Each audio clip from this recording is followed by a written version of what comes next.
महाराष्ट्र के कैबिनेट मंत्री नवाब मलिक के आरोपों की झड़ी के बाद आखिरकार नारकोटिक्स कंट्रोल ब्यूरो यानी एनसीबी को एक्शन में आना ही पड़ा। आंतरिक जांच के बाद करीब 10 दिन बाद एनसीबी ने उन 6 हाई प्रोफाइल केस की जांच से अपने मुंबई जोनल डायरेक्टर समीर वानखेड़े को आउट करने का फैसला सुना दिया, जिन केस की वजह से वानखेड़े विवादों और सुर्खियों में थे। समीर वानखेड़े को ड्रग्स के जिन 6 मामलों की जांच से हटाया गया है, उनमें सबसे हाई प्रोफाइल मामला है फिल्म अभिनेता शाहरुख खान के बेटे आर्यन खान, नवाब मलिक के दामाद समीर खान, करण सजनानी और फिल्म अभिनेता अरमान कोहली का केस। आज तक से एक्सक्लूसिव बातचीत में समीर वानखेड़े ने बताया कि उन्होंने खुद कोर्ट में अर्जी दाखिल कर केस को सेंट्रल एजेंसी को सौंपने की मांग की थी। मैं खुद रिट पिटीशन फाइल किया हुआ है कोर्ट में जी कि ये जो केसेस है central agency should investigate that and और अभी क्या हो गया कि जो और मैं आयो भी नहीं हूँ केस का, मैं एक जस्ट सुपरवाइजरी ऑफिसर हूँ बीइंग द जोनल डायरेक्टर। तो मेरा जो योगदान पहले था अभी भी वही रहेगा भाई। समीर वानखेड़े शायद ऐसा इसलिए कहने की कोशिश कर रहे हैं कि सब कुछ उनकी मर्जी के मुताबिक हुआ है, लेकिन केस के गवाह प्रभाकर सैल के खुलासे और महाराष्ट्र के मंत्री नवाब मलिक के गंभीर आरोपों के बाद एनसीबी को जिस तरह से अपने हाई प्रोफाइल जोनल डायरेक्टर के खिलाफ आंतरिक जांच शुरू करनी पड़ी है और जांच के करीब 10 दिन बाद ही 6 केस से उन्हें अलग करना पड़ा है, वो ये बताने के लिए काफी है कि दाल में कुछ न कुछ तो जरूर काला है।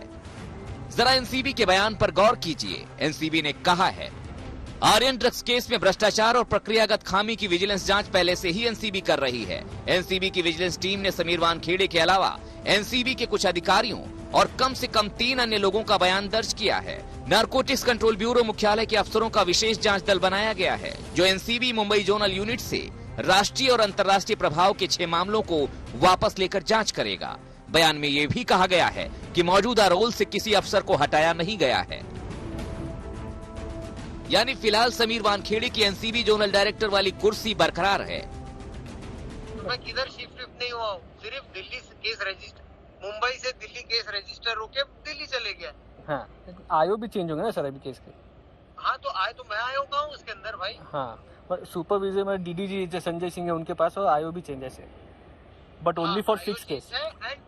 हाँ, ओनली फॉर द 6 केस, जिसमें जो Sameer Khan and Karan Sajnani case भी है।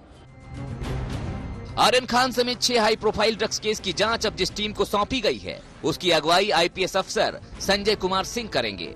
संजय सिंह इस वक्त एनसीबी में डिप्टी डायरेक्टर जनरल हैं। वो 1996 बैच के ओडिशा कैडर के आईपीएस अधिकारी हैं। एनसीबी से पहले वो ओडिशा पुलिस के ड्रग्स टास्क फोर्स के एडीजी रहे हैं। कई ड्रग्स रैकेट का भंडाफोड़ कर चुके हैं। 2008 से 2015 के बीच वो सीबीआई में डीआईजी के पद पर भी काम कर चुके हैं। संजय कुमार सिंह ओडिशा पुलिस में बतौर आईजी भी अपनी सेवाएं दे चुके हैं।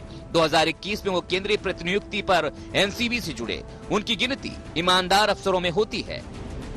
इससे पहले राज्य सरकार के साथ वो ड्रग टास्क फोर्स को भी हेड कर चुके हैं और काफी ड्रग रैकेट्स का भंडाफोड़ भी कर चुके हैं।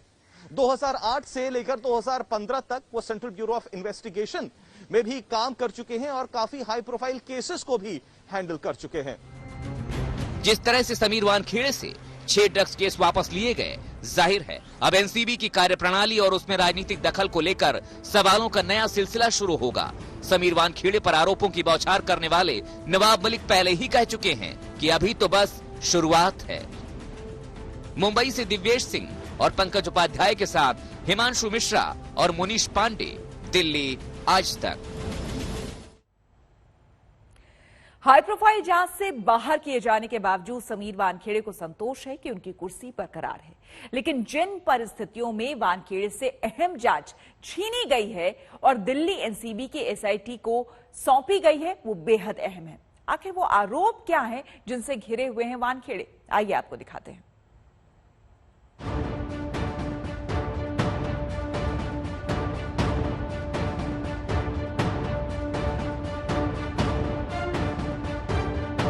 उस जांच अधिकारी के खिलाफ इससे बड़ा आरोप क्या हो सकता है कि वो वसूली के लिए झूठे मुकदमों में किसी को फंसाए। Mumbai cruise party drugs case में शाहरुख खान के बेटे आर्यन खान की गिरफ्तारी समेत बॉलीवुड सितारों से जुड़े ड्रग्स केस से चर्चा में आए समीर वानखेड़े पर नवाब मलिक ने पिछले दिनों आरोपों की झड़ी लगा दी। पहला आरोप, समीर वानखेड़े ड्रग्स जांच की आड़ में वसूली रैकेट चलाते हैं। दूसरा आरोप, समीर वानखेड़े पब्लिसिटी और वसूली के लिए बॉलीवुड को खास तौर पर निशाना बनाते हैं। तीसरा आरोप, शाहरुख खान के बेटे आर्यन खान को ड्रग्स केस में ट्रैप किया गया। चौथा आरोप, समीर वानखेड़े ने दुबई और मालदीव जाकर फिल्मी सितारों से वसूली की। पांचवा आरोप, ड्रग्स पेडलर से समीर वानखेड़े के तार। छठा आरोप, समीर वानखेड़े ने जाति प्रमाण पत्र में फर्जीवाड़ा कर आरक्षण कोटे से नौकरी ली। सर्टिफिकेट में टेम्परिंग करके जो उनके पिताजी ने धर्मांतर करने के बाद नाम बदला था उसे फिर दुरुस्त किया। उसके आधार पे कास्ट सर्टिफिकेट निकाला गया। जो दलित कैंडिडेट थे आईआरएस के, उनके अधिकारों को फर्जीवाड़े के जरिए छीना गया है। सच की लड़ाई है और सच की ही जीत होगी। हमने आज सारे डॉक्यूमेंट मीडिया के सामने रखे हैं। जो भी सच होगा वही जीतेगा। आगे चल के भी हम लोग सिर्फ देश की सेवा करेंगे और देश के लिए ही काम करेंगे। आगे चल के भी हम यही चाहेंगे कि समीर वानखेड़े ड्रग्स के खिलाफ लड़ते रहें और अगर आज उनकी आवाज दबाई गई तो अगली बार से कोई भी ड्रग्स के खिलाफ खड़ा नहीं होगा। करप्शन का आरोप लगाते हुए नवाब मलिक ने वानखेड़े के महंगे जूते, कपड़े और बेल्ट पर भी सवाल खड़े किए, जिसका वानखेड़े की बहन ने जवाब दिया था। तस्वीरें देख लें, जूते देख लें। जूता 2-2 लाख रुपए का है, जूते बदलते रहते हैं। टी शर्ट आप देखेंगे जिसकी कीमत 30,000 से शुरू होती है। घड़ियां रोज बदलती है, जो 20 लाख से उसकी बिगिनिंग है और 1 करोड़ तक की घड़ी आती है। ईमानदार अफसर का ये पहरावा, ईमानदार अफसर का ये रहन सहन, हम कामना करते हैं कि इतना जो रहन सहन है ईमानदार अफसर का, ये पूरे देश के ईमानदार लोगों का हो जाए। हम कामना करते हैं।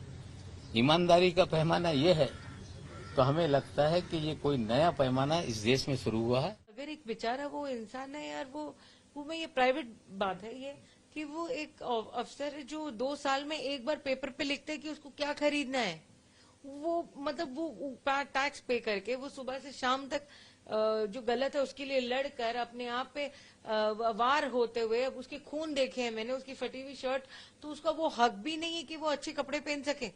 आप कल पूछोगे कि एक इंसान डाइट क्यों करता है, आप एक इंसान अपनी तबीयत का ध्यान क्यों देता है। मतलब हमको जलना चाहिए, हमको मरना चाहिए, हमको बुरा देखना चाहिए। परिवार सफाई दे रहा है, लेकिन नवाब मलिक के आरोपों से इतना तो तय हो गया है कि समीर वानखेड़े संदेह के दायरे में आ गए। हालत ऐसी हुई कि उन्हें राष्ट्रीय अनुसूचित जाति आयोग से गुहार लगानी पड़ी।